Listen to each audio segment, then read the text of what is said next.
Hai guys, selamat datang ke YouTube channel Mawi TV. Okay, hari ni, untuk kali ni aku nak share kat korang, berkaitan dengan apa benda yang selalu dirungutkan oleh pemilik-pemilik Toyota Vios ni untuk generasi keempat ni, yang aku dapat daripada aku punya YouTube channel dan juga daripada grup Facebook, Toyota Vios generasi keempat. Jadi kalau korang nak tahu apa yang aku nak kongsi ni, jumpa sebentar lagi.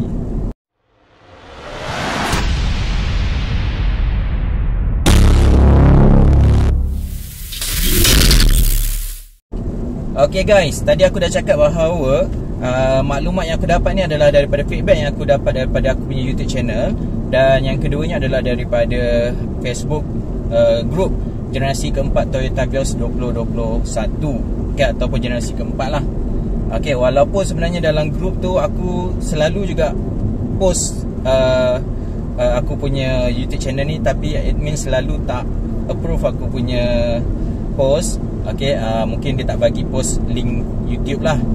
Jadi aku ubah sikit. Aku kadang-kadang hantar gambar, kemudian masukkan link kat bawah, pun tak lulus juga, tak lepas juga. Jadi aku pun tak tahu macam mana aku nak cakap yang benda ni adalah perkongsian yang baik untuk pemilik-pemilik Toyota Vios generasi keempat. Tapi admin nampak, dia tak nampak benda tu agaknya. Dia nampak ni macam, ini promote YouTube channel lah. Terpulang, korang mungkin boleh suarakan dalam grup tu. Aku tak nak lah beri no, sebab pada aku dapat buat maklumat-maklumat yang boleh dikongsi kepada orang ramai, tapi admin rasa mungkin dia tak selesa. Mungkin dia rasa tak selesa, jadi terpulang lah. Jadi aku nak cerita tentang apakah rungutan yang sering diutarakan oleh pemilik-pemilik Toyota Vios generasi keempat ni pada kereta yang mereka miliki. Pertama, aku dapati rungutan yang semua orang merungut. Tak tahulah kalau ada yang tak merungut, mungkin sedikit membatak mungkin pada aku, adalah tentang armrest ni. Perlu ke turunkan? Tu armrest ni. Yang ini sangat tak masuk akal kedudukan dia, dah semua orang aku rasa merungut lah.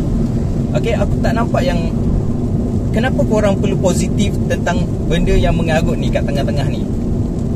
Agaknya korang mungkin first car ke yang korang pernah pakai. Aku nampak kan selesa, boleh je letak siku kat sini, tapi dah namanya armrest, patutnya kedudukannya lebih sesuai lah kan. Ni memang orang merungut. Satunya sebab dia ketel belakang, dia dah lah tak membantu menyenangkan orang depan, sebaliknya dia menyusahkan orang kat belakang tu. Dan kemudian dia punya saiz ni pula kecil. Macam nak bagi ke tak bagi ke. Aku rasa puncanya mungkin ada ganda kat bawah. Mungkin lah, tak tahulah ada, sebab ni pacuan depan kan, sebab dia tak ada ganda kat belakang. Kalau kau tengok kereta-kereta lain, mereka akan ada bonggol kat belakang, betul tak? Tapi untuk Vios ni dia tak ada bonggol kat belakang. Aku rasa bonggol tu disembunyikan di bawah ni, di bawah armrest ni. Jadi armrest ni kalau belakang kerana dia menutup bonggol tu. Mungkin aku tak berapa faham tentang aspek ni, tapi ini adalah benda yang orang sentiasa merungut. Dan tapi masih lagi ada orang boleh terima dan rasa macam memang gitulah. Kau nak betul, belilah kereta BMW, belilah kereta Euro, beli yang segmen C. Apa jadah lah korang punya pemikiran ni. Jadi itu benda yang pertama. Yang kedua adalah isu cat. Ramai juga yang komen berkaitan dengan cat Toyota Vios ni yang agak nipis, dia kata. Aku pun baru guna 3,200 km. Aku terdapat kesan batu-batu kecil lah dekat, terutamanya dekat dia punya bumper, skirting yang dibuat daripada TU ke. Jadi nampak ada kesan bintik-bintik, dan ada kes tertentu sampai ke body pun terkopit. Jadi aku tak berhadapan dengan hal itu lagi setakat ni. Tapi aku nampak lah, bila aku cuci kereta, aku nampak ada bahagian-bahagian tertentu yang catnya pecah lah, bintik. Tapi aku faham bila plastik tu dicat kemudian terkena batu pasir, memang ada kesan batu tu lah. Alright, ini pun sering juga dirungutkan. Dia kata kualiti catnya sangat murah, aku pun tak pasti sebab logiknya ianya mestilah dicat di kilang kan, bukannya vendor ke apa kan sepatutnya. Sepatutnya tak ada isu, tapi isu cat ni dibangkitkan, dan aku pun agak macam mula tu macam serius lah cat dia kualiti teruk sangat.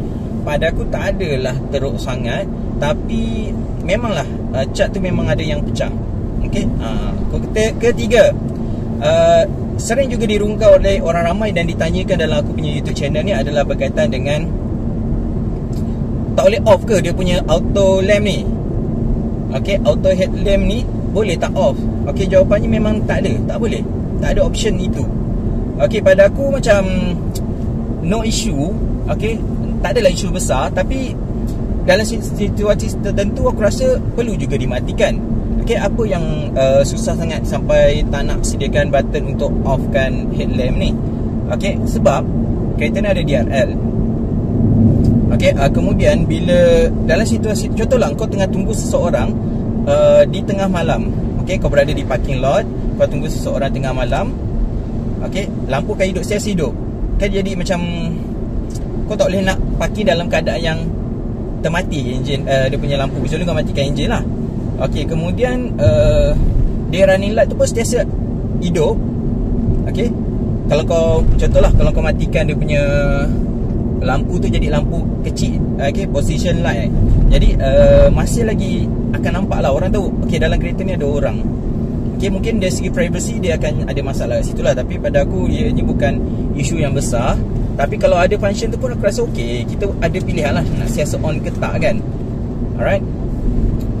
Okey, kemudian yang dirungutkan orang juga adalah berkaitan dengan lock. Okey, lock ni sebenarnya aku pun dah ada buat satu video tentang macam mana nak setting balik dia punya unlock punya sistem. Okey, tapi pada aku masih lagi bukan totally yang biasa kita jumpa pada kereta-kereta Jepun. Okey, masih dia bukan konsep yang terbuka habis lah. Okey, sebabnya dia hanya boleh dibuka bila korang matikan enjin. Contohlah kalau korang just untuk pergi ke toilet, kau keluar dari kereta sebagai contoh, kau nak pergi toilet, kau buka kau punya tempat duduk ni kan, pintu ni kan. Bila kau buka, pintu kau saja hanya tertutup, sedangkan pintu lain pintu driver saja yang boleh terbuka, sedangkan pintu lain masih lagi tertutup. Okey, kau pergi toilet dalam kereta, enjin hidup dan ada orang di dalam. Kalau orang yang di dalam ni tiba-tiba, alamak aku pun nak pergi toilet juga ni. Okey, masalahnya dia perlu tekan twill tu secara manual. Okey, aku risau dia akan rosak. Okey, dan sedikit leceh lah dalam situasi tu. Okey, kereta ni boleh terbuka automatik semua jika kau matikan enjin. Okey, kalau aku punya Honda City matikan enjin automatik semua pintu terbuka. Okey, tapi dalam Honda City bila ke enjin tak mati, kita buka twill driver, semua pintu kereta terbuka. Okey, yang ni tak. Bila kau buka kau punya driver punya pintu, hanya driver saja. Dan bayangkan kalau driver tu dah pergi keluar, okey, yang dalam ni pula nak keluar, okey, dia terpaksa tekan manual. Bukan pasal terpaksa susah sangat nak tekan tu, takut rosak benda tu. Okey, sebab dia lah sistem auto kan. Okey, dan kau buka manual takut mungkin ada efek kemudian lah. Okey, tapi paling kurang bila kau dah setting untuk buka benda tu, okey, yang dia bagi setting 5 saat tu, paling kurang tak adalah terlalu memeningkan kepala korang sangat. Pada aku masih lagi boleh terima lah, dan lama-lama kau akan biasa sebenarnya. Okey, kemudian adalah tentang aircon. Okey, aircon ni sebenarnya serius sejuk. Yang tengah-tengah ni sangat sejuk, tapi masalahnya dekat tepi tu tak sejuk sebenarnya. Kurang sejuk. Okey, kurang sejuk. Dan pertama kesejukannya tu tak kuat, dan anginnya pun sebenarnya tak kuat. Dia fokus kat sini sangat menduru-duru, tapi yang kat tepi ni agak perlahan. Dia macam sepoi-sepoi bahasa je. Okey, itu pun juga mendapat kritikan daripada orang ramai, tapi orang boleh terima sebab tengah ni sangat kuat dan sejuk. Tapi pada aku, bila tengah ni terlalu kuat, dia akan bising. Okey, kalau keempat-empat ni suhunya agak sama, pada aku lebih sedaplah sikit bunyinya tu. Okey, tapi kebanyakan kereta memang macam tu. Sisi ni memang tak berapa kuat, tapi sebenarnya yang ni sangat perlahan.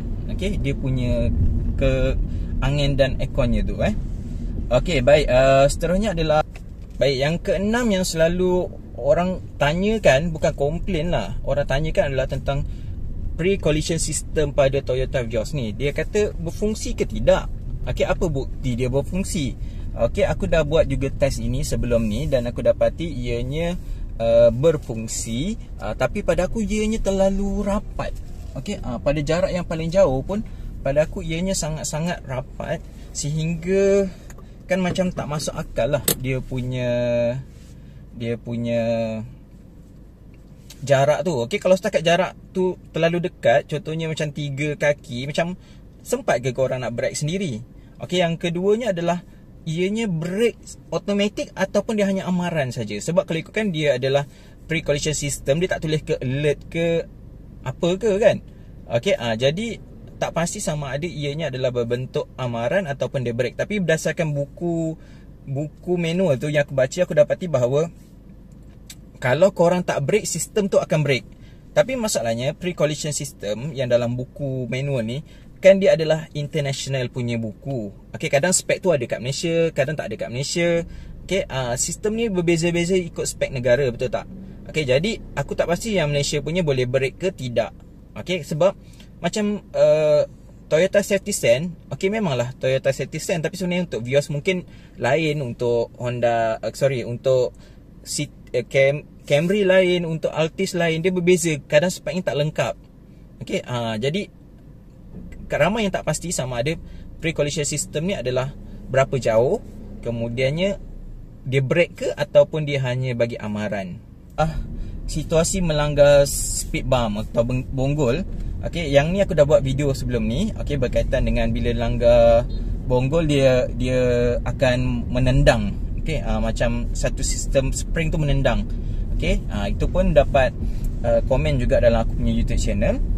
Kemudian yang ke-8 ni, aku rasa ni yang ke-8. Okey, dia berkaitan dengan Apple CarPlay. Okey, kereta ni ada Android Auto, Apple CarPlay. Okey, kalau kau guna kabel tak ada isu lah. Okey, tapi untuk mirroring, hanya Android saja yang boleh mirroring, sedangkan Apple CarPlay yang guna iOS, dia hanya boleh mirroring dengan menggunakan kabel sahaja. Okey, yang last sekali yang orang merungut juga. Okey, bukannya semua orang dan cerita ni bukannya semua orang merungut benda yang sama. Setengah orang merungut, setengah orang okey je, tak ada masalah. Okey, yang akhir sekali yang aku nak cerita kat sini adalah berkaitan dengan bacaan minyak yang tak tepat untuk setengah orang. Dan bacaan dia kadang-kadang bila dah tuar penuh, dia hanya 400 plus je dia punya jarak pemanduan. Okey, bacaan tu sedikit tricky dan sedikit mengelirukan lah. Okey, aku pun tak faham indikator apa yang digunakan untuk bacaan tu, sebab dia berbeza untuk setiap kereta, mungkin cara pemanduan ataupun dia punya rekod lah, rekod penggunaan yang sebelum ni mungkin. Itu dia jadi kiraan purata lah digunakan. Dan sebaik mana pun pemanduan korang akan dapati bahawa dia jarang boleh capai 600 km sejam dia punya bacaan tu. Okay, sebenarnya bila bacaan tu tak sampai bacaan yang tepat, macam last kali kau akan anggap buat apa ada bacaan kalau tak tepat langsung. Okay, sedangkan kebanyakannya akan dapat dalam 500 plus sikit. Okay, tapi sebenarnya dia boleh mencapai sehingga 600 km sejak 600 km untuk satu tangki penuh. Tapi bacaannya tu sedikit kurang tepat lah. Kan kalau kau tengok dalam Facebook group tu, okay, akan ada banyak orang tanya tentang kenapa saya punya dapat banyak ni je, kenapa saya punya dapat banyak ni je. Okay, kau akan jumpa siasa benda macam tu lah. Okay, jadi ini adalah 9 aku senaraikan rungutan yang sering lah aku dengar dari grup Facebook Toyota Vios generasi keempat, dan juga daripada komen daripada subscriber yang menonton aku punya video melalui komen lah. Dia komen dekat dalam aku punya YouTube channel ni. Okay, jadi kalau korang ada apa-apa yang nak ditanyakan, boleh gunakan ruang komen. InsyaAllah aku akan bantu jawab dan aku bantu untuk buat video untuk korang. Jadi itu saja. Jangan lupa like, subscribe YouTube channel Mawi TV. Okay, kalau kau nak tekan loceng boleh. Okay, senang nak dapat info yang terkini. Dan juga bolehlah share dekat mana-mana grup yang kau jumpa tentang Toyota Vios. Sebab aku jujurnya, aku tak pernah nampak lagi orang share aku punya YouTube channel ni dekat mana-mana grup. Aku tak pernah jumpa lagi lah. Okay, ke ada sebenarnya, cuma aku yang tak perasan. Jadi kalau korang nak share, aku sangat-sangat alu-alukan lah, boleh berkongsi. Okay, sebenarnya perlu war-warkan tentang adanya grup YouTube ni yang berkongsi tentang Toyota Vios ni secara intensif. Okay, itu sebenarnya maksud aku. Okay, jumpa lagi dalam YouTube channel Mawi TV. Assalamualaikum. Dan tunggu video seterusnya, apa yang orang suka tentang Toyota Vios ni. Bukan aku tak, orang yang suka.